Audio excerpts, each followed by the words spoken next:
Hello' বন্ধু বান্ধৱীসকল, আজি আপোনালোকক দেখুৱাবলৈ আহিছোঁ যে নগাঁও পুৰণি গুদামৰ যি 100 বছৰ পুৰণা কাঠৰ দুৰ্গা মূৰ্তি আছে, তাৰে পূজাখন দেখুৱাবলৈ আহিছোঁ।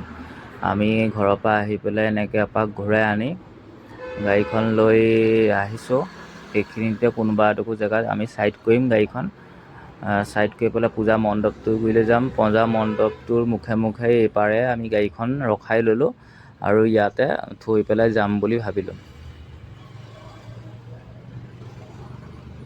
এয়া হ'ল আপোনালোকৰ 100 বছৰ পুৰণা কাঠৰ দুৰ্গা প্ৰতিমা, য'ত নেকি অকল পুৰণি গুদামতেহে আছিলে আগতে, এতিয়া যদি ক'ৰবাত আছে নাজানো।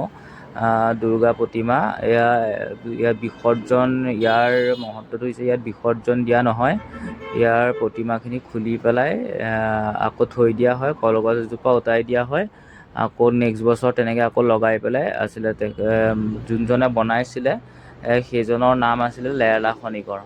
এয়া দেখুৱালোঁ, দেখুৱাই পেলাই এয়া ৰাতিও আহিছিলোঁ, সেইকাৰণে ৰাতিও দেখুৱাইছোঁ। ইয়াত বহুত মানুহৰ সমাগম হয়। যদিও আজি প্ৰথম দিন, তথাপিতো মানুহ আহি আছে আৰু পূৰা মানুহ লাহে লাহে ভৰ্তি হৈ গৈ আছে। বহুত মানুহ হ'ব। এয়া মণ্ডপটোৰ ইমান জাকত জিলিকাকৈ নাথাকিলেও, কিন্তু ইয়াত মানে যিহেতু কাঠৰ দুৰ্গা প্ৰতিমা আছে, লেৰেলা খনিকৰে বনোৱা, সেইকাৰণে ইয়াত মানুহ বহুত হয়। আজিলৈ ভিডিঅ'টো ইমানেই।